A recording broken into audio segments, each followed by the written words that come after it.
ማለት የዳኒ ናት። ዳኒ ሊያገባ ነው እንዴ?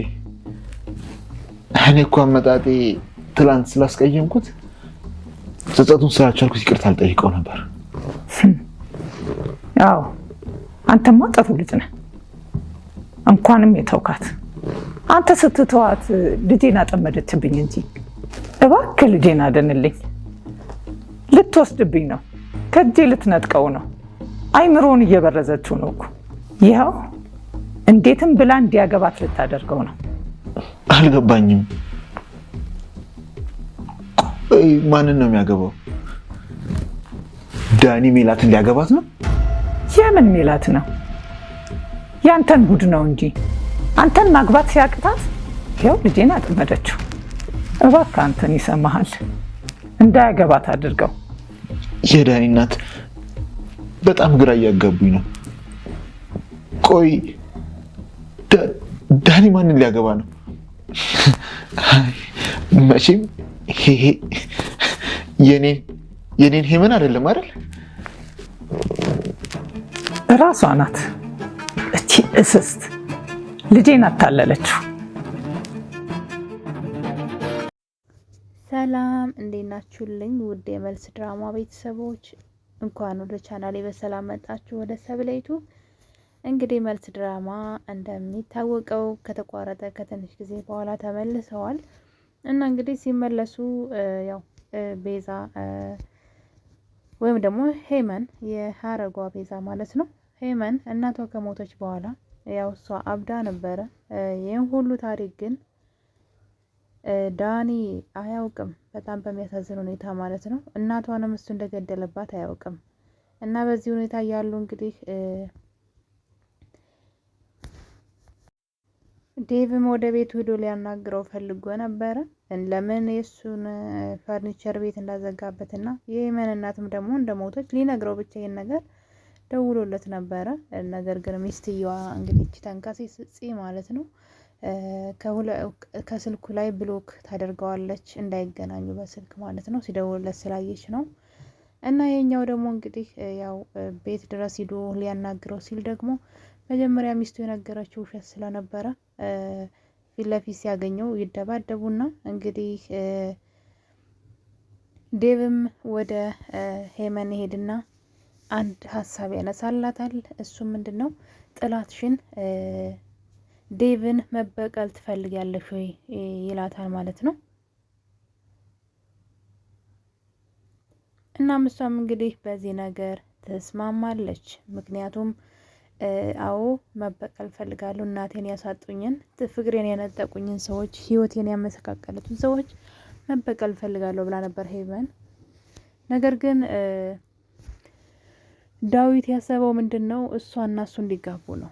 እኔና አንቺ ከተጋባነ እሱ ባንቺ እኔ ከመጣውበት ያብዳል፣ ባንቺ ቀልድ አያውቅም። ስለዚህ እኔ አንቺን ማግባቴን ካወቀ አንቺና እኔ ከተጋባን እሱ ከዚህ በላይ በቀል የለም፣ ያብዳን በቁሙና ይሄንን እናድርግ ይላታል። ሄመን ይሄን ነገር አላሰበችበትም። አንደኛ እናትህ አትቀበለኝም፣ ሁለተኛ ነገር ደግሞ በፍጹም ይሄን ማድረግ አልችልም። ዋናው ደግሞ ምንድነው? እርጉዝ ናት። ያረገዘችው ልጅ እሷ ማስወጣት ትፈልጋለች። የጠላት ልጅ አልወልድም ብላ ነበረ። እሱ ደግሞ ችግር የለውም እኔ አባት ሆነዋለሁ፣ እኔና አንቺ እንጋባና እሱን ተበቃዩ እያላት ነበረ። እሷ በነገሩ ላሰበበት ይሄን ማድረግ ከባድ ነው። በዛ ላይ እናቴ ገና ከሞት 7 ቀን አልወጣትም፣ ስለዚህ ጉዳይ አላወራም ብትለውም ያ ሆዷ ሳይገፋና እሱ በዛውም ደግሞ እና እንግዲህ ሄመንም የዳኒን ሀሳብ ላስብበት ብለው ነበረ። ዳኒም እንግዲህ ወደ እናቱ በመሄድ ሄመንን ሊያገባት እንደሆነ ሲነግራት እዚህ ቀደም ከዳግም ጋር ይቻታለሁ፣ አትሆንህም፣ እሷ ማንንም ሴት እንድታገባ አልፈልግም በማለት የዴቭ እናት እየተቃወመችው ትገኛለች። በዚህ መሀል እያሉ ነበር እንግዲህ ዳግም ከዴቭ ጋር ከተጣላ በኋላ ያደረገው ነገር ልክ እንዳልሆነ ስላወቀ ነው ውስጡ ስለተሰማ ዴቭን ይቅርታ ሊጠይቀው ወደ ዴቭ ቤት ሄዶ ነበረ። እናም በዛ ቅጽበት እንግዲህ የዴቭ እናት መጀመሪያ ዴቭን ያገባለሁ ሲላት በፍጹም አንተ እንድታገባ አልፈልግም፣ በፍጹም ሚስት ካገባ እኔን ትተኸኝ ትሄዳለህ፣ ሚስት አንተ እንድትወስድብኝ አልፈልግም እያለች ትገኛለች። እንግዲህ ትንሽ የዴቭ እናት ትንሽ የሚያማት ትሆን አላውቅም፣ ብቻ እንደዛ ነገር ትመስላለች ስትታይ። ላይሆንም ይችላል፣ ነገር ግን ዴቭን ሚስት እንድታገባ አልፈልግም እያለችው ትገኛለች። እናም እንግዲህ በዚህ የተነሳ እሱም በፍጹም እኔ እሷን እንደው የምትወጃት ልጅን ነው ማገባት ብሏት ነበረ። እሷ ግን ጭራሽ እሷን አይሆንም ከዳግም ጋር ይቻታለሁ በተደጋጋሚ፣ ስለዚህ አትሆንህም ከእሷ ራቅ ብትለውም እሱ ግን በፍጹም ልተዋት አልችልም ዳግም አገብቷል ብሏት ነበረ። እና ይህን ነገር እንግዲህ ዳግም ወደ እነሱ ቤት ጓደኛውን ይቅርታ ሊጠይቅ ሄዷል። እኔ ግን እንደ ዳግም አይነት ነፈዝ ሰው አይቻላል። ሰው እንዴት አእምሮን አይጠቀምም? እንዴት ነው ሰዎች እንደፈለጉ የሚያሽከረክሯቸው? ስንት ጥፋት እንዳጠፋ እንግዲህ እናትየዋ ራሱ አታውቅም ዳግም እንደሆነ የልጇን ፈርኒቸር ቤት እንዳዘጋ አታውቅም። ነገር ግን በፍቅረኛው በኩል ሁሉ ነገር እሱ እንዳደረገው ነው የሚያሳየውና ነገር ግን እሱ ቸኩሎ ነገሮችን ስላበላሸ እንግዲህ አሁን ላይ እሱ ዋጋ ሊከፍል ትንሽ ነው የቀረው። ጀምሯል እንግዲህ ሄመንን ዴቭ ሊያገባት እንደሆነ የዴቭ እናት ነግረዋለች። እናም ባለበት ርቅ ብሎ ነበር የቀረው። ገና ምን አይቶ ገና ስንት ነገር አለ።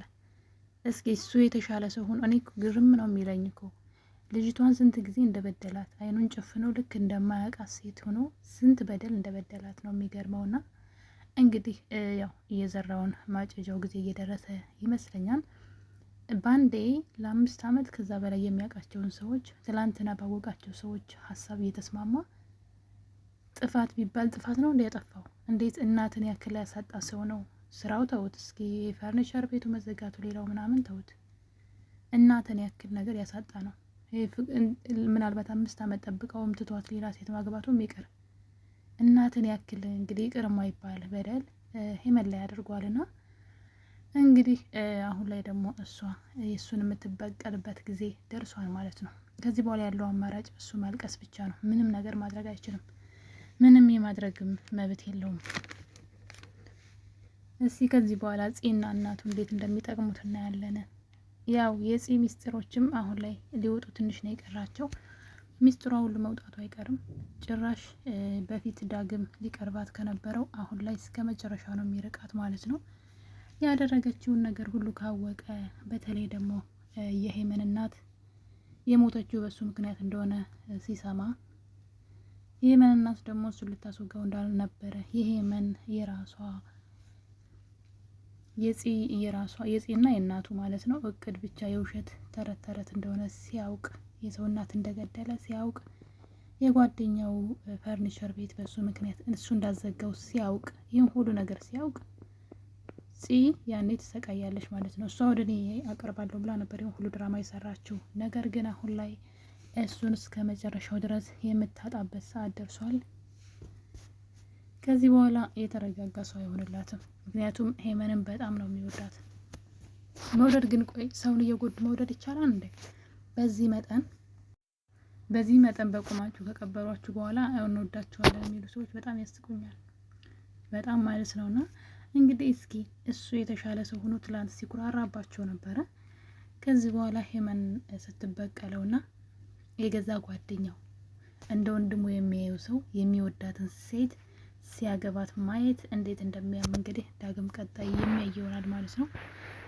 ሲያንሰው ነው በነገራችን ላይ። ነገር ግን አሁንም እናቱና ሚስቱ ተንኮልን አልተውም ማለት ነው።